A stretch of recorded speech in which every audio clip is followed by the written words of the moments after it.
जैसा कि आप जानते हैं, हमारे देश में आज बहुत बहुत बड़ी आबादी कोरोना से पीड़ित है। बहुत सारे लोग हमें आज छोड़ के जा चुके हैं। तो आप लोगों से रिक्वेस्ट है कि आप लोग जो है कि हमारे इस वीडियो को बड़े ध्यान से देखिएगा, बड़े ध्यान से सुनिएगा और आखिरी तक हमारे साथ जुड़े रहिए, क्योंकि हम बहुत ही फ़ायदेमंद जानकारियां जो आपके लिए हैं आपको हम शेयर कर रहे हैं। तो आप हमें सब्सक्राइब कर लीजिएगा और आगे क्या करना है, कैसे करना है, कोविड के इस माहौल में आपको कैसे बचाव रखना है, अपने बच्चों को कैसे बचाना है, ये सारी चीज़ें हम आपको बताने वाले हैं। जैसा कि आप जानते हैं, हमारे देश में आज भी 40 से 45 हज़ार केसेस रोज के निकल रहे हैं। आज इतना गवर्नमेंट के समझाने के बाद, इतना लोगों में जागरूकता करने के बाद भी 40 से 45 हज़ार का रोज का केस निकलना ये कोई मामूली बात नहीं है। हमारे देश में 40 से 45 हज़ार पर डे जो केस निकल रहे हैं, उसमें से 23,000 सिर्फ केरला से निकल रहे हैं। केरला है, महाराष्ट्र है, कर्नाटका है, तमिलनाडु है, जम्मू है, एचपी है, हर जगह से केसेस मिल रहे हैं। बट केरला इन दिनों बहुत ही ज़्यादा केसेस दे रहा है। 20 to 25,000 के बीच में डेली के केसेस निकल रहे हैं केरला से। दोस्तों, हमारी गवर्नमेंट से ये मांग है कि केरला में कुछ सख्त कदम उठाया जाए, क्योंकि वहाँ पे लापरवाही बहुत हुई है। वहाँ पे लोगों ने कोविड को लेकर के केयर नहीं किया है, वहाँ पे लोगों ने छूट का फ़ायदा उठाया है। इसलिए हमारी गवर्नमेंट से विनती है, अगर कोई भी सिस्टम में अगर नहीं है, कोई भी स्टेट अगर फॉलो नहीं कर रहा है, तो वहाँ पे जो है कि केंद्र सरकार को आगे आकर के कड़ाई से उनको रोकना चाहिए। क्योंकि ये जो केस निकल रहा है ये केरला में ही नहीं रहेगा, केरला से निकल के बाहर आएगा, केरला से महाराष्ट्र में आएगा, केरला से कर्नाटका में जाएगा, केरला से यूपी में जाएगा। तो ये सारे देश में जाकर के ये केस फैलाते चले जा रहे हैं। जैसा कि आप सभी जानते होंगे, आर वैल्यू, आज के डेट में एक आर वैल्यू होता है, जो आर वैल्यू का मतलब होता है रिप्रोडक्टिव वैल्यू। रिप्रोडक्टिव वैल्यू का मतलब ये होता है कि एक संक्रमित आदमी जिसको कोरोना हुआ है वो कितने आदमी को इन्फेक्टेड कर रहा है। एक कोरोना से संक्रमित इंसान जब दूसरे इंसान को कोरोना से संक्रमित करता है तो उसको हम बोलते हैं आर वैल्यू 1। तो आज ये स्थिति है। 6 महीना पहले जब हमारे देश में कोरोना पीक पे था, उस समय आर वैल्यू 1.37 था और लास्ट मंथ जून में ये वापस लगभग 1.0 क्रॉस कर चुका है। तो ये बहुत ही खतरनाक साबित हो सकता है। हम आप लोगों से गुजारिश करते हैं कि जो लोग कोरोना को हल्के में ले रहे हैं वो कृपा करके ऐसा मत करें। आज मुझे इस चैनल पे इसलिए बोलना पड़ रहा है क्योंकि आपकी जान, आपके साथ आपके बच्चों की जान, आपके वाइफ परिवार की जान, आपके माता पिता की जान, सबकी जान बहुत ही कीमती है। तो कृपा करके आप लोग अपने आप को कोरोना के इस बढ़ते रफ्तार में अपने आप को बचाइए, अपने बच्चों को बचाइए, अपने माता पिता को बचाइए, अपने परिवार को बचाइए, अपने समाज को बचाइए और अपने देश को बचाइए। क्योंकि जब देश ही नहीं रहेगा या जब लोग ही नहीं रहेंगे तो फिर आगे आप खुद समझदार हैं। जो भी आप करते हैं, हम आज अपने परिवार की बात करते हैं। हमारे परिवार में अगर एक कोरोना का पेशेंट मिल जाता है तो उस पूरे परिवार के ऊपर क्या परिस्थितियां बनती हैं ये वही परिवार जानता है। तो इसी तरह से आज हमारे देश में ऐसा कोई गांव, ऐसा कोई कस्बा, ऐसा कोई घर शायद नहीं बचा होगा जहां पे कि कोविड के पेशेंट ना मिले हों। फिर भी कितने ऐसे पेशेंट ऐसे थे जिन्होंने अपना टेस्टिंग तक नहीं कराया। जी दोस्तों, टेस्टिंग, ट्रेसिंग, टेस्टिंग और ट्रीटमेंट, ये 3 पे जोर देना हमारी सरकार की जवाबदारी है। आज हमारी केंद्र सरकार हो या हमारी राज्य सरकार हो, ये दोनों ने मिलकर बहुत अच्छा काम किया है। हमारी केंद्र सरकार ने इतना अच्छा फर्स्ट, जब कोरोना की पहली लहर आई थी हमारी केंद्र सरकार ने सब कुछ बंद कर दिया था, लॉकडाउन को एकदम स्ट्रिक्टली फॉलो किया गया, तो इतना ज़्यादा नुकसान नहीं हुआ जितना हमारा सेकेंड वेव में जो हमारी केंद्र सरकार ने छूट दे दिया थोड़ा और राज्य सरकारों के ऊपर छोड़ दिया। कुछ राज्य सरकारों ने अच्छे से इसको संभाला नहीं और आज इसका परिणाम है कि आज हमारी लापरवाही की वजह से आज हमारे परिवार में या हमारे गांव में 2-4-10 पेशेंट ऐसे हो गए थे जो कि जिनको बचाया नहीं जा सका और आज वो हमारे बीच नहीं रहे। तो आप लोगों से विनती करता हूं कि आप लोगों की जो जान है, आप लोगों की जान, आप लोग के परिवार की जान, आपके बच्चों की जान, आपके माता पिता की जान, सभी को आपको बचाना है और आपको सुरक्षित रहना है।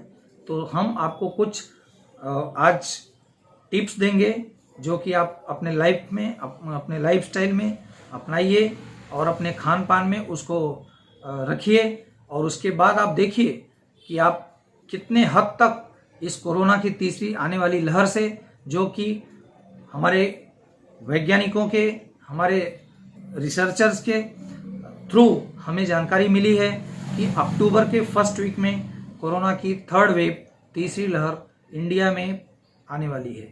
तो अभी बहुत ज़्यादा समय नहीं बचा है, ज़्यादा से ज़्यादा हमारे पास 10 हफ्ते का टाइम है। ये 10 हफ्ते में हमें अपने आप को मैच्योर करना है, हमें आपको प्रिपेयर करना है, हमें आपको कोरोना के खिलाफ लड़ाई लड़ने के लिए तैयार रहना पड़ेगा। तो हम आपको कुछ ऐसे टिप्स आज बताने जा रहे हैं जिसको फॉलो करके आप अपने परिवार, अपने बच्चों को, अपने आप को और अपने माता पिता को आप कोरोना जैसी खतरनाक बीमारी से बचा सकते हैं। इसमें आज के डेट में हमारे इंडिया में टोटल लगभग 4.5 लाख डेथ हो चुका है कोरोना से। 4.5 लाख के डेथ में अकेले महाराष्ट्र में लगभग 1.5 लाख, 1,40,000 डेथ हो चुका है। तो आप समझ सकते हैं कि 1/3 पेशेंट सिर्फ महाराष्ट्र से। और आज पूरे वर्ल्ड में 4.5 लाख से 4,70,000 केसेस कोरोना के रोज मिल रहे हैं, जिसमें से हमारे इंडिया में 40 से 45,000 केसेस डेली मिल रहे हैं। इसका मतलब ये हुआ कि पूरे संसार में हर 10 पेशेंट में से, हर 10 कोरोना पेशेंट में से एक पेशेंट हमारा इंडियन है, हमारा भारतीय है। हम अपने भारतीय को कैसे बचाएं, आज हम इसके बारे में हमें सोचना पड़ेगा। हमें सिर्फ केंद्र सरकार या राज्य सरकार के ऊपर डिपेंड नहीं रहना है, क्योंकि ये हमारी भी उतनी ही जवाबदारी है जितनी हमारी सरकारों की है। हमारी सरकारें समय समय पे जागरूकता अभियान चला करके हमें अवगत कराती हैं, लेकिन हमारे में से ही कुछ लोग ऐसे हैं जो उसको फॉलो नहीं करते हैं। हमारा मानना है कि जब तक कोरोना की तीसरी लहर आनी है, लगभग 10 से 12 हफ्ते का टाइम है, तब तक हर एक लोग का 18 साल से ऊपर जितने भी लोग हैं सभी का कम से कम कंप्लीट वैक्सीनेशन का 1 डोज होना ही चाहिए। अगर आज आपका वैक्सीनेशन नहीं हुआ है दोस्तों, आप ये 10 से 12 हफ्ते के बीच में आपका कोशिश करिए कि आप दोनों डोज लग जाए तो अच्छा है। और अगर दोनों डोज नहीं लग पाता है तो कम से कम 1 डोज तो लगना सबको जरूरी है। और हमारी सरकारों को भी इस काम में बहुत तेजी दिखानी पड़ेगी। इसको युद्ध स्तर पे करना पड़ेगा, क्योंकि बिना युद्ध स्तर के ये काम नहीं हो पाएगा। आज जो रफ्तार है वो बहुत धीमी है। आज हमारे महाराष्ट्र में आप वैक्सीनेशन सेंटर्स कितने तो बंद हो गए हैं और जो हैं भी उनमें अवेलेबल ही नहीं है, वैक्सीन ही अवेलेबल नहीं है। तो ये इस सिलसिले में राज्य सरकार और केंद्र सरकार दोनों को ध्यान देना पड़ेगा, क्योंकि आज हमारी परिस्थिति आपस में एक दूसरे से लड़ाई लड़ने की नहीं है। हमको एक दूसरे का सहयोग करके हमारी दोनों सरकारें हम जैसे मध्यम या लोअर मिडल परिवारों को, फैमिलीज को सपोर्ट करना चाहिए, क्योंकि कुछ ऐसे लोग हैं जिनको 780 रुपये भी बहुत भारी है, 780 रुपये वो पे करके वैक्सीन नहीं ले पाएंगे। विनती है हमारी केंद्र सरकार से और हमारी राज्य सरकार से कि आप लोग अपने लेवल से बेस्ट करके हमें ये वैक्सीन उपलब्ध करवाइए, ताकि हमारे जितने भी लोग हैं, जितने भी भाई बंधु हैं, जितने भी माताएं बहनें हैं, सभी लोग, नौजवान सभी लोग वैक्सीन ले सकें। और इसके लिए बढ़ चढ़ करके हमें आगे आना पड़ेगा। और हम अपनी सरकार से एक दरख्वास्त करना चाहेंगे कि इसके लिए आप युद्ध स्तर पे आप इसको तेज रफ्तार में आप जितना हो सके आप स्प्रेड करिए। और जितने भी क्लिनिक्स हैं सभी क्लिनिक्स में हर डॉक्टर्स को एक जिम्मेदारी दीजिए कि आपके एरिया से कम 100 लोगों को आपको वैक्सीनेट करवाना है। एक डॉक्टर को यदि आप 100 लोगों की जिम्मेदारी देते हैं, यकीन मानिए पूरे महाराष्ट्र में कितने डॉक्टर हैं, सबको अगर 100 की जिम्मेदारी भी दे देते हैं तो आज 2 से 3 महीने के अंदर लगभग सभी लोगों को हम वैक्सीनेट कर पाएंगे। ये तो हमारा एक अपना पर्सनल राय था, हमारा एक पर्सनल ओपिनियन था। दूसरी बात, हमारे डॉक्टर वी रवि जो वायरोलॉजिस्ट हैं, उनके मुताबिक वैक्सीनेशंस 18 साल के नीचे वालों को भी अब स्टार्ट कर देना चाहिए। इसमें ज़्यादा देर नहीं करना चाहिए, क्योंकि आज बड़े बड़े रिसर्चर्स डॉक्टर रणदीप गुलेरिया जी का भी कहना है कि 18 साल से नीचे वालों को भी अब वैक्सीनेशन की बहुत ही नितांत आवश्यकता है। इसलिए हमारी सरकारों से, केंद्र सरकार हो या राज्य सरकार हो, सभी से हम विनती करते हैं कि आप लोग अब यहाँ से बहुत ही तेज, बहुत ही स्पीड में काम करिए, क्योंकि अब इसके बाद अगर तीसरी लहर आ गई तो समय नहीं रहेगा। क्योंकि दूसरी लहर में हम लोगों ने देखा है कितनी तेज हम लोगों के बीच से लोग उठते चले गए और हम हाथ पे हाथ धरे रह गए, हम कुछ भी नहीं कर पाए। बड़े बड़े डॉक्टर्स बहुत ज़्यादा मेहनत करने के बाद भी बचा नहीं पाए लोगों को। ऑक्सीजन की कमी देखी गई, बेड्स की किल्लत देखी गई, आईसीयू में जगह नहीं, हॉस्पिटल में जगह नहीं। तो आप लोगों से हम एक बार आपको अवगत करा रहे हैं आप लोगों को, क्योंकि हम लोग मध्यम परिवार और निम्न परिवार से जुड़े हुए लोग हैं। डॉक्टर के पास सब लोग आते हैं, लेकिन मिडिल क्लास फैमिली और लोअर मिडिल क्लास फैमिली ज़्यादा आती है। हायर ग्रेड पीपल जो होते हैं वो तो ज़्यादा करके हॉस्पिटल में चले जाते हैं, लेकिन मिडल और लोअर मिडल या लोअर पीपल्स, ग्रेड पीपल्स, ये लोग जनरल प्रैक्टिशनर्स के पास ही आते हैं। तो आप लोगों से हम फिर से एक बार विनती करते हैं कि आप केंद्र सरकार हो, राज्य सरकार हो, हमारी लोकल अथॉरिटी हो, महानगर पालिका हो, नगर पालिका हो, ग्राम पंचायत हो, सब लोग मिल करके सबको सामने आना है और सब लोग मिल करके एक साथ युद्ध स्तर पे काम करना है। और हमको 100 दिन का एक फार्मूला लेके आना पड़ेगा। 100 दिन में अपने आप को हर एक डॉक्टर 100 लोगों को वैक्सीनेशन कराएगा। ये हमारी तरफ से एक पर्सनल राय है, जिसको आप लोग एक बार सोचिएगा ज़रूर। अब हम आपको बताना चाहते हैं कुछ लक्षण, जैसे बच्चों में निमोनिया का लक्षण होता है, खांसी, सर्दी, जुकाम, बुखार, गले में खराश, दर्द, पेट दर्द, जुलाब, सिर दर्द, यहाँ तक कि कभी कभी बच्चों को बहुत तेज ठंडी लगती है, जोड़ों में दर्द होता है, ऐंठन आता है। ये सब बहुत सारे लक्षण कोरोना के केस में देखने को मिलते हैं, जिसमें कि आप जरा सा भी लापरवाही मत करिए। आप खुद से डॉक्टर मत बनिए। आप कोई भी एंटीबायोटिक, एंटी वायरल या फिर स्टेरॉइड का आप प्रयोग खुद से मत करिए जब तक कि आपका डॉक्टर आपको नहीं बताता है। दूसरी बात, बच्चों में MIS सिम्टम जो है, मल्टी सिस्टम इन्फ्लेमेटरी सिंड्रोम, ये भी देखने को मिलता है, जो कि जानलेवा साबित होता है। तो आप लोग अपने बच्चों को बचाइए, अपने आने वाली पीढ़ी को बचाइए।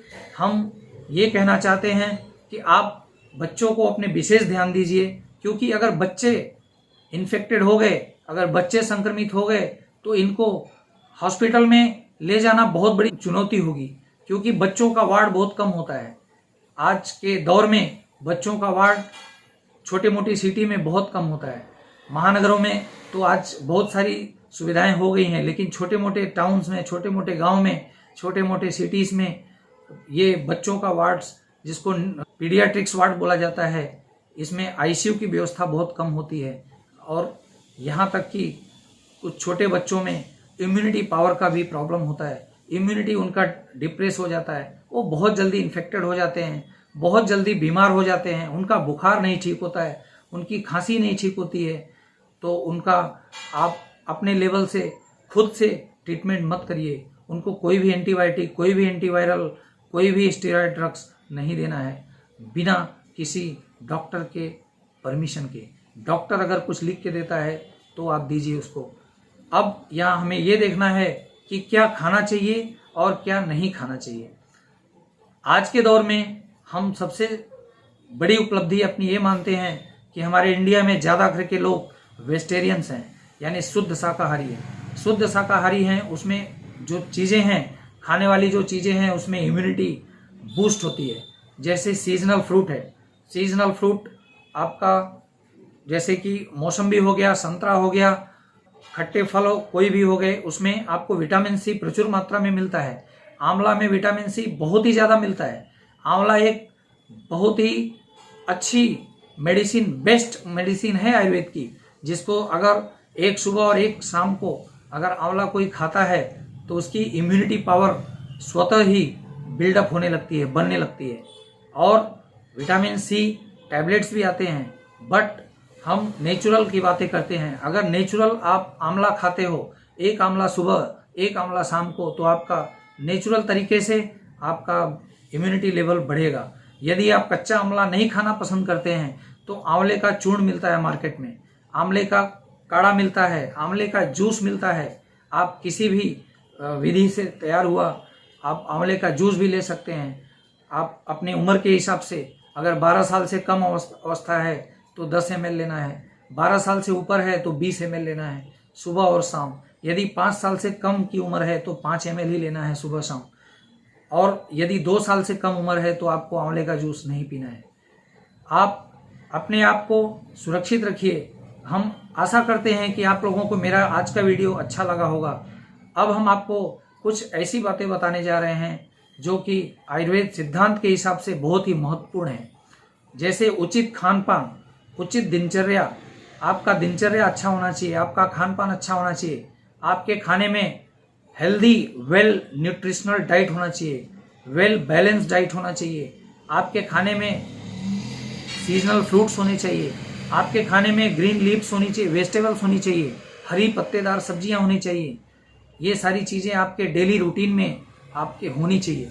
और ड्राई फ्रूट्स मिल्क के साथ लीजिए, जिससे आपका एनर्जी लेवल बरकरार रहेगा। इसमें प्रोटीन्स, विटामिन्स, मिनरल्स, कार्बोहाइड्रेट्स सब कुछ मिलता है। और ड्राई फ्रूट्स में आप काजू खा सकते हैं, बादाम खा सकते हैं, अखरोट खा सकते हैं, खजूर खा सकते हैं, किशमिश खा सकते हैं। आप अपनी पॉकेट के हिसाब से आपको जो मिले वो खाइए। प्लस उसके साथ में आपको दूध का सेवन करना है। दूध का सेवन करने से आपके शरीर में नेचुरल कैल्शियम मिलता रहेगा। जी हाँ दोस्तों, नेचुरल कैल्शियम और नेचुरल जिंक ये बहुत ही ज़रूरी है हमारे शरीर की इम्यूनिटी पावर को बूस्टअप करने के लिए। तो आप लोगों से हमारा यही निवेदन है कि आज हमने जो आपको बताया है, यही सब चीज़ें आप खाने में डेली रूटीन की में आप शामिल करिए और अपने आप को आप बचाइए। क्योंकि हमारा समाज, हमारे परिवार, आपका परिवार, इन्हीं सब से मिल करके ये देश बनता है। तो आप अपने परिवार को बचाइए, अपने बच्चों को बचाइए, अपने समाज को बचाइए, अपने गांव को बचाइए, अपने देश को बचाइए। हम आशा करते हैं कि हमारा वीडियो आपको अच्छा लगा होगा।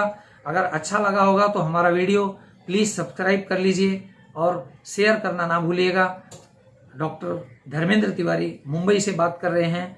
आपको फिर हम एक बहुत जल्द एक अच्छी वीडियो इस चैनल पे कोरोना के ही रिलेटेड डालने वाले हैं। तब तक के लिए धन्यवाद।